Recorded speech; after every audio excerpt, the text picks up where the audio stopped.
Sir, കൊല്ലം ജില്ലാ സമ്മേളനത്തിൽ CPM ജില്ലാ സമ്മേളനത്തിലെ നിങ്ങളുടെ ഒരു പരാമർശം എന്നെ ഏറെ വേദനിപ്പിച്ചു. എന്തോ അലമ്പുണ്ടാക്കാൻ വന്നിരിക്കുക.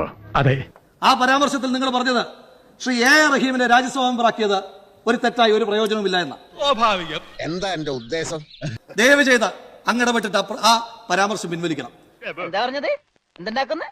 A.A. റഹീമിനെ രാജ്യസഭാ മെമ്പറാക്കിയത് നിങ്ങൾക്ക് പ്രയോജനമില്ലെങ്കിലും ഞങ്ങൾക്ക് വലിയ പ്രയോജനമാണ് സർ. എന്തോ കുത്തി പറയുന്ന പോലെ എനിക്ക് ഫീൽ ചെയ്യുന്നുണ്ട് കേട്ടോ. അദ്ദേഹം പാലക്കാട് തെരഞ്ഞെടുപ്പിന്റെ പ്രചരണത്തിന് ആദ്യത്തെ ആഴ്ച എത്താത്തപ്പോൾ എനിക്ക് വലിയ നിരാശയുണ്ടായിരുന്നു. കർത്താവിനെ ഓർത്ത് നീ എന്നെ നാറ്റിക്കല്ലേ.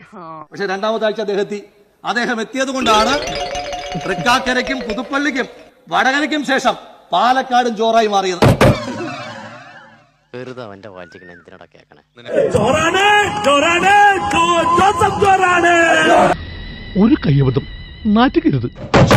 പറ്റി ഞാൻ പറയാനുള്ള കാരണം വെഞ്ഞാറമ്മൂട് ഇരട്ട കൊലപാതകം ശ്രീ റഹീം ആയിരുന്നല്ലോ അതിന്റെ ഏറ്റവും പ്രധാനപ്പെട്ട വക്താവ്. നീ എന്റെ ക്ഷമ പരീക്ഷിക്കരുത്. അതിന്റെ പുതിയ കണ്ടെത്തൽ വന്നിട്ടുണ്ടല്ലോ സാർ. പാതി പ്രതിയായി സാർ. എന്താ സാർ നിങ്ങൾക്ക് മിണ്ടാട്ടമില്ലാത്തത്? കാരസ്കരത്തിൻ ഗുരു പാലിട്ടാൽ കാലാന്തരേ കയ്പ് ശമിപ്പതുണ്ടോ? നിങ്ങളുടെ രണ്ട് സഹപ്രവർത്തകരല്ലേ ഹക്കും മിഥിലാജും? ആ ഹക്കിനെ മിഥിലാജിനെ കൊന്ന കേസിലെ പ്രതികളാരാണ് എന്ന് നിങ്ങൾക്ക് കണ്ടുപിടിക്കണ്ടേ? ആരെയും പേടിച്ചിട്ടല്ല, ഒറ്റയ്ക്ക് നേരിടാൻ കഴിയാഞ്ഞിട്ടുമല്ല. പക്ഷെ ഞാൻ എന്തെങ്കിലും ചെയ്താ അതിന്റെ ദോഷം പ്രസിഡന്റിന് ആവൂലോ എന്ന് വിചാരിച്ചിട്ടാ.